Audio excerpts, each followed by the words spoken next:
우리가 쉽게 푸는 구약 성경, 쉽게 푸는 선지서를 통해서 여러분 구약 전체에 대한 것을 다 살펴보고 우리가 핵심 또 구약의 맥을 짚으면서 이 구약 성경을 자세히 알아보았습니다. 근데 이 구약의 말라기서 4장 5절에 보면 보라 크고 두려운 날이 이르기 전에 내가 엘리야를 보내리라 하고 말씀이 끝납니다. 그로부터 400년 동안 선지자가 없어요. 이스라엘의 암흑시대입니다. 그리고 마지막에 세례 요한이 마가복음 1장에 보면요, 성경 마태, 마가, 누가, 요한 중에 마가복음이 제일 먼저 기록됐어요. 마가복음 1장에 보면 바로 예수 그리스도의 복음의 시작이라 광야에 외치는 소리가 있다, 세례 요한이 등장하는 거예요. 마태복음은 예수님의 족보부터 나오지만 마가복음은 세례 요한의 등장부터 시작합니다. 그게 바로 뭐냐? 말라기 4장 5절에 예언되었던 그 예언의 성취가 400년 후에 마침내 이루어진다라는 것으로 시작하고 있는 거예요. 그래서 이 성경 공부하면서 마태복음부터 들어가는 것이 아니라 마가복음부터 들어가는 이유가 바로 거기에 있는 겁니다. 자, 그러면 이 세례 요한이 왔을 때 사람들이 엘리야인 줄 모르는 거예요. 예수님께서 엘리야가 이미 왔다, 그가 세례 요한이다, 세례 요한이 엘리야의 심정으로 아비의 마음을 자식에게, 자식의 마음을 아비께로 돌이키는데 하나님이 이 세례 요한을 쓴다. 그가 바로 엘리야다. 그 세례 요한이 내 뒤에 오시는 이는 내가 그 신들매를 붙들기도 감당치 못한다. 나는 물로 세례를 주거니와 그분은 성령으로 너희에게 세례를 주실 것이다. 그분이 바로 다윗의 후손으로는 너희들이 그토록 갈망하고 기다리는 메시아다. 이렇게 얘기를 하고 있습니다. 그런데 이 구약의 마지막 말라기로부터 신약이 시작하면서 400년 동안에 무슨 일이 일어났길래 세례요한과 예수님이 등장할 때 바리새인이 나오는 거예요. 이게 말라기서에도 없던 바리새파, 사두개파, 에셈파, 셀로 땅들이 막 나오는 거예요. 열심당원 중에 하나는 시몬이라 하는 자, 이런 열심당원이 그 셀로 땅이거든요. 이 네 가지 분파들이 생겨난 유래가 바로 무엇이냐? 이 신구약 중간 시대를 모르면은 이 네 파가 생긴 유래를 알 수가 없어요. 그러면 이 순구약 중간 시대에 대한 예언들이 바로 뭐냐? 신구약 중간 시대에 안티오코스 에피파네스라고 하는 인물이 등장합니다. 이게 장차 나타날 적그리스도의 모형입니다. 그리고 독일의 히틀러 같은 인물. 그런데 마지막에 등장할 이 적그리스도, 요한계시록 13장에 나타날 전 세계를 통치하면서 그리스도인을 핍박할 이 적그리스도 엔티크라이스트, 이 사람의 등장을 예고하고 있는 모형이 바로 안티오코스 에피파네스라는 거예요. 그럼 이 안티오코스 에피파네스 때의 그 대환란 때의 이스라엘 백성들이 바리새파, 사두개파, 에셈파, 셀로 땅으로 네 파로 나누어집니다. 무슨 일이 있었느냐? 근데 그게 성경에 기록되어 있느냐? 기록되어 있다는 거예요. 그게 바로 다니엘서 2장, 7장, 8장, 11장. 이 다니엘서 전장에 대한 얘기에서 가장 중요한 핵심이 바로 무엇이냐? 다니엘이 포로로 끌려갔던 데가 기원전 606년인데 신구약 중간 시대에 엄청난 대환란이 일어난 그 안티오코스 에피파네스라고는 시리아의 지금 이스라엘 그 위에 있는 시리아를 미국이 지금 공격하고 있잖아요. 그 역사는 돌고 도는 거예요. 이 시리아의 8대 왕 안티오코스 에피파네스 4세가 이스라엘 전체를 완전히 민족 혼을, 여호와의 신앙의 뿌리를 뽑으려고 달라들었어요. 하여튼 이스라엘과 앙수군요, 그때부터, 지금이 아니라 그때부터 계속 수천 년 동안 되어지는 그 역사였는데, 우리가 그걸 알려면 다니엘서 2장을 먼저 알아야 됩니다. 여러분들이 다니엘서 2장에 대해서는 잘 알지요. 다니엘서 2장에 이렇게 신상이 나오잖아요.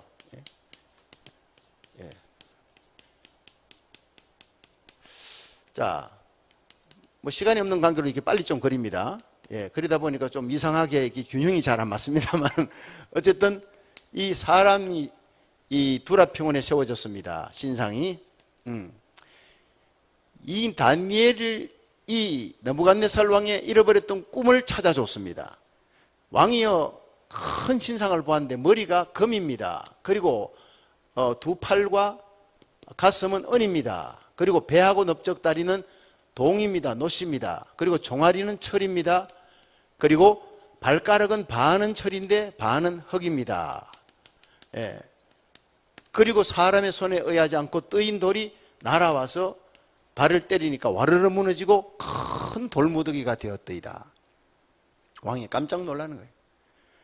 자기가 꾼 꿈을 정확하게 알아맞힌 거예요. 근데 왕은 바로 이 다니엘 얘기합니다. 왕이 바로 이 금입니다. 신이 났어요. 제일 꼭대기에 금이라 그러니까. 그래서 신상 세워놓고 절하라 이렇게 나온 거예요. 하여튼 이 금이 바벨론입니다. 은이 뭡니까? 메대와 바사입니다. 두 나라가 연합해서 연합. 동은 뭡니까? 예, 헬라입니다. 그리고 철은 예, 로마입니다. 그리고 반철 반흑은 바로 부활 로마입니다. 신흥 로마라고도 합니다. 예. 다시 부활한 로마. 그런데 예수 그리스도는 모퉁이 돌입니다. 이사야 28장 16절에 보면 내가 시온에 돌을 두리라, 기초석을 두리라. 시험하는 돌이요 보배로운 돌인데 그것을 의지하는 자는 급절하게 되지 아니하리라. 구원받으리라. 그것에 부딪히는 자는 깨지지만 그 돌 이 코너스톤입니다. 마태복음 13장에 보면 이 돌을 예수님이 모퉁이 돌이라 이렇게 얘기합니다. 그런데 이 돌이 사람의 손에 의하지 않았어요. 우리는 모두 사람의 손에 의해서 태어났잖아요. 예수님은 성령으로 태어나신 분이에요. 우리의 죄를 속하기 위해 마리아의 몸을 빌렸습니다. 육체를 입고 오신 것은 죽으시기 위해 오신 겁니다. 우리를 섬기기 위해, 섬김의 클라이막스가 십자가인데 그 예수님이 부활하셨고 성천하셨고 다시 이 땅에 재림합니다. 예수님이 재림하는 순간 역사는 모두가 접수되어지고 이 바벨론, 메데바사, 헬라, 로마, 마지막 부활 로마까지 적그리스도가 여기서 등장합니다. 와르르 무너 세상 역사가 무너지고 돌무더기 그리스도의 나라가 됩니다. 그의 위는 영원히 견고하리라. 이게요 다니엘서 9장에 나오는 얘기예요.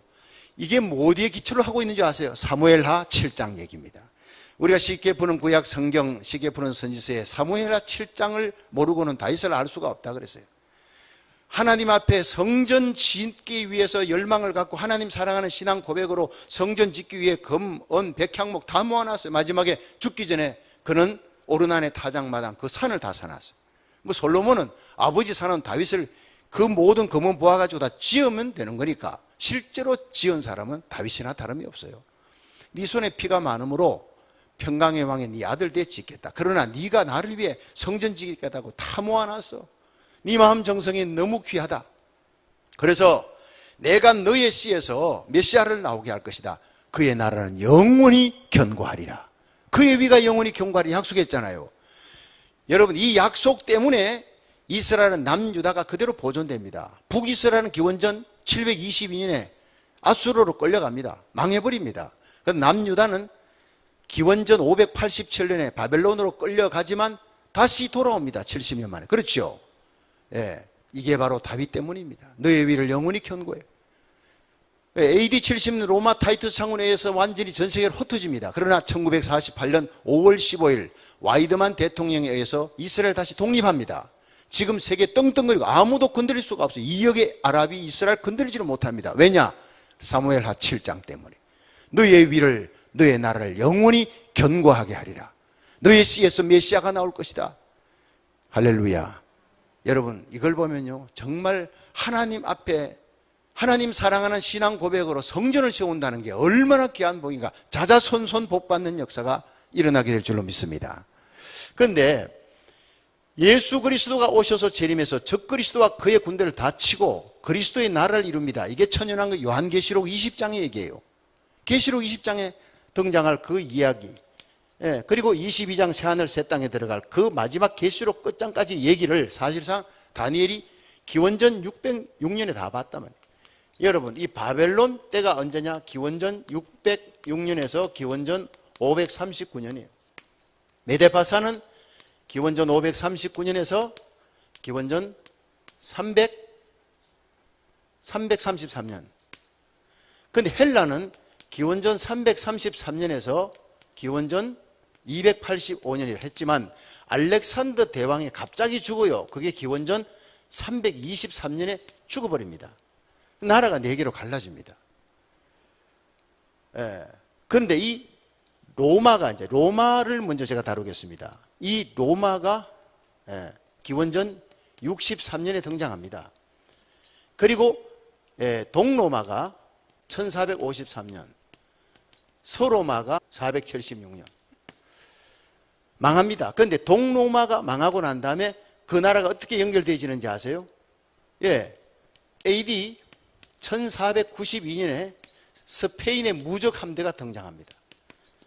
그리고 동로마의 뒤를 잇습니다. 그래서 스페인의 무적 함대를 AD 1588년에 대영 제국, 해가 지지 않는 나라, 대영 제국의 함대가 이끌면서 패권을 잡습니다. 이런 역사가 AD 1776년에 미국이 세계 초강대국으로 패권을 잡으면서 이 주도권이 옮겨지게 됩니다. 그리고 지금까지 이렇게 역사가 펼쳐지게 되는 거예요.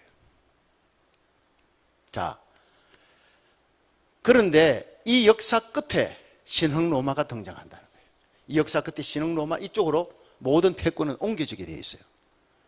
이게 다 생략돼요. 이건 역사 속에 일어난 일인데 생략됐을 따름인데, 이제 이 옛 로마 판도에서 새로운 대통령이 나옵니다. 나왔습니다. 그렇죠. 이후 나토의 그 군사력과 이시의 경제력을 갖고 한 깃발 한 알에 한 통화, 한 총통 세우자. 벌써 다 세웠잖아요. 이미 모든 준비는 다 끝났습니다. 거기서 적그리스도가 등장하면 되는 거예요. 적그리스도는 짐승입니다. 그리고 적그리스도를 많은 사람에게 하늘에 불이 떨어지는 그런 어떤 기적을 행하면서 그에게로 인도하는 메시아라고 얘기하는 사람이 등장합니다. 또 다른 짐승입니다. 새끼 양같이 얘기합니다. 그러나 그는 또 한 짐승입니다. 이거를 정확히 알고 영적인 분별력을 갖고 미래를 대비하는 그런 성도가 되어져야 됩니다. 자, 우리가 이런 역사 마지막에 이제 하나님이 대부흥을 일으키시고 예수님 재림, 그리고 계시록 19장의 예수 그리스도의 재림과 그 다음에 새하늘 새땅, 천연왕국 새하늘 새땅이 펼쳐지는 거죠. 자, 그러면 우리가 이런 역사들이 흐르는 가운데 이게 왜 중요하냐? 이 부분입니다. 예. 바로 이 헬라, 알렉산더 대왕이 기원전 333년부터 323년까지 전 세계를 지금 사로잡는 대제라 그러잖아요. 대제. 근데 기원전 285년에 갑자기 알렉산더 대왕이 죽고 나라가 4개로 갈라집니다. 그 휘하에 4장군이 있었기 때문에 첫째 장군이 누구냐? 바로 프톨레미입니다. 둘째 장군이 셀루커스입니다. 셋째 장군이 안티파테예요. 그 다음에 넷째 장군이 리시마쿠스.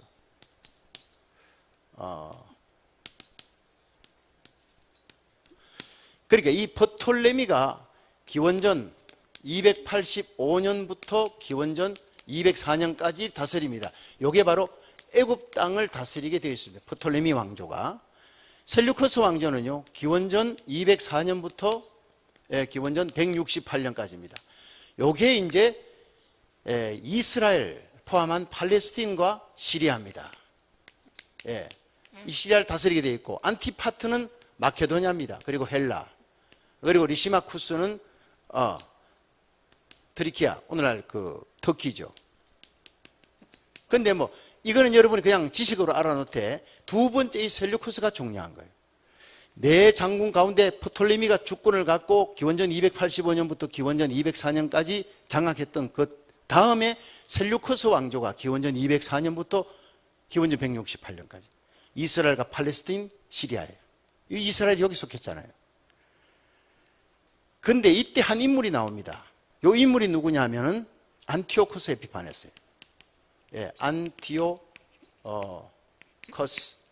에피파네스.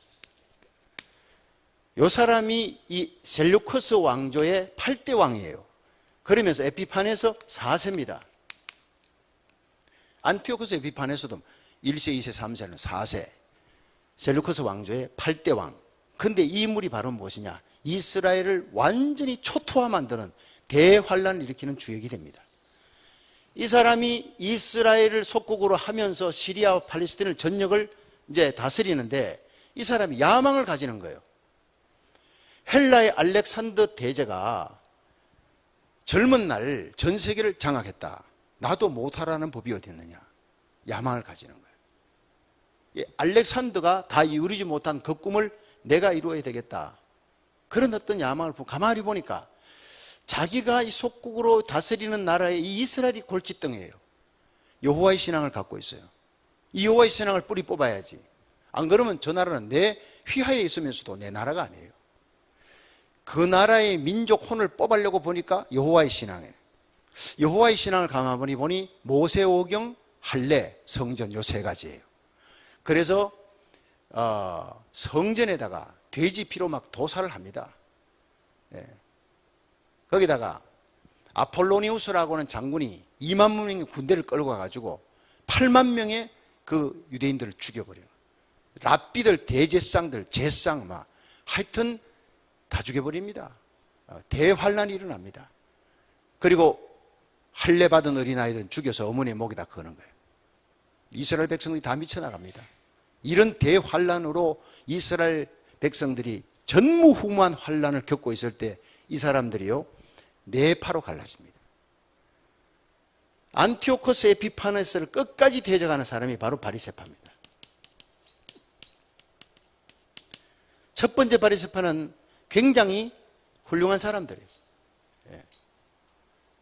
전통 믿음으로 말씀으로 이 민족의 고유 종교 여호와의 신앙을 지키자.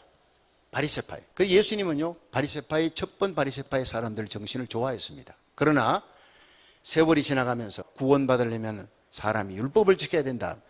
하나님 만든 십계명을 613개로 만들어가지고 많은 사람에게 짐을 지어서 이걸 지키지 못하면 구원 못 받는다. 그리고 예수님이 오셔서 외식하는 자예요. 바리새인들, 화 있을진저, 독사의 자식들아 막 욕을 얻어먹은 게 이것 때문이지. 첫 번 바리새파의 그 여호와의 신앙을 고수하려고 했던 그 철저한 믿음. 그래서 이 바리새파는 하시림이라 그럽니다. 예. 거룩하다. 그리고 그 사람들은요 구별된 자. 예. 쉽게 말하면 분리라는 뜻입니다. 이 바리새파가. 왜냐? 세상 사람들하고는 구별됐다는 거예요. 다시 말했으면 하교서 거룩한 하나님의 길을 걸어가는 사람들이다. 첫 번 바리새인들은 굉장히 좋은 신앙을 가졌어요. 근데 사두개파가 있어요. 두 번째가 바로 사두개파. 이들은요 바리새파는 부활도 믿고 영생도 믿고 내수도 믿고 심판도 믿고 천국, 지옥, 천사, 귀신 다 믿습니다. 그런데 이 사두개파는요 이 세상 것만 믿지 내세를 믿지 않아요. 심판을 믿지 않아요. 부활도 믿지 않고. 그러니까 이 사람들이 자연히 현세와 타협하게 되어 있는 거예요. 이 사두개파 사람들은 철저하게 타협입니다. 주로 대제사장이 여기서 다 나옵니다. 그러면서 이들은요 안티오코스 에피파네스에 붙어서 살려면 붙어야 되겠다. 바리새파는 끝까지 믿음으로 이들과 대적합니다. 안티오코스 에피파네스. 근데 사두개파는 타협합니다. 살려고. 너무나. 그래서 정치적인 인물들이 여기서 많이 나옵니다. 예수님이 제일 싫어하는 사람이 사두개파. 예수님의 친구들 가운데 니고데모, 아리마대 요셉 이런 사람들이 바리새파에서 나오잖아요.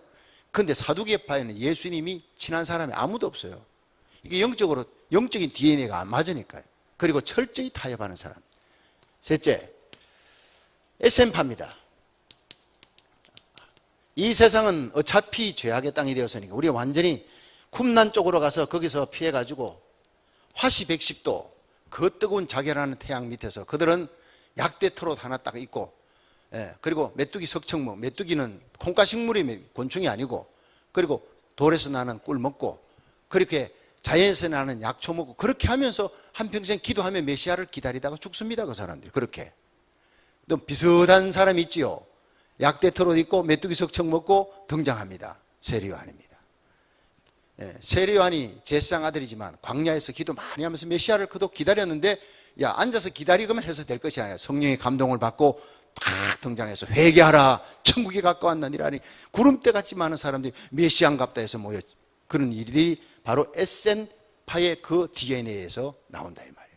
자, 그 다음에 네 번째가 바로 뭐냐면 열심당입니다. 자, 이 열심당을 다른 말로 하면 셀로당이라 이렇게 얘기합니다. 요거는요 테러당입니다. 힘으로는 안 되니까 이 안티오코스 에피파네스 집단을 뒤에서 군대를 칼로 찌르고 도망가고 뭐 이런 거예요.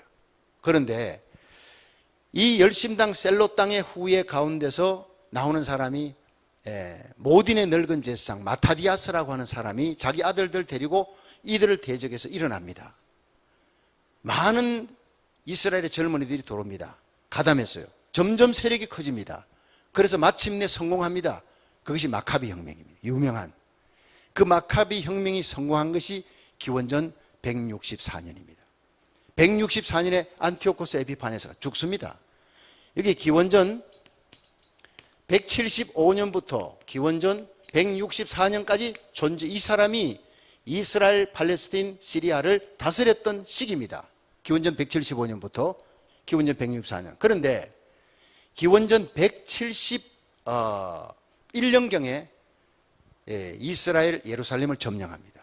기원전 168년에 우상 제우스상을 섬깁니다. 거기 세워놓고 돼지피로 도살하고. 그래서 막 마타디아서 각 군대가 젊은이를 모으고 계속 싸우지만 계속 밀립니다. 강력한 안티오코스 에피파네스 군대. 그러나 전역에서 몰려듭니다. 우리나라 3.1 운동 생각하면 됩니다. 3.1 운동은 무기를 들고 일어나지 않았지만 이들은 무기 들고 열심당의 그 본을 받아가지고 무기 들고 싸웁니다. 점점 안티오코스 에피파네스의 군대를 서서히 밀어내는 반격전을 시작하는데 갑자기 안티오코스 에피파네스가 죽어버렸어요. 싸우다가 죽은 것도 아니고 갑자기 심장마비로 죽었거나 갑자기 죽어버렸어요. 그래서 그냥 은혜로 얻은 독립입니다. 그것이 기원전 164년입니다. 결국에는 기원전 164년부터 이 신흥 로마가 등장하잖아요. 이 로마가 기원전 63년에 등장합니다. 그래서 동로마가 기원 후 1453년, 서로마가 기원 후 476년 이렇게 얘기했지 않습니까? 그러니까 기원전 164년에서 기원전 63년 로마의 속국이 될 때까지 몇 년? 약 101년 동안 이스라엘은 바벨론, 메데파사, 헬라, 로마의 속국에 들어가기 전까지 이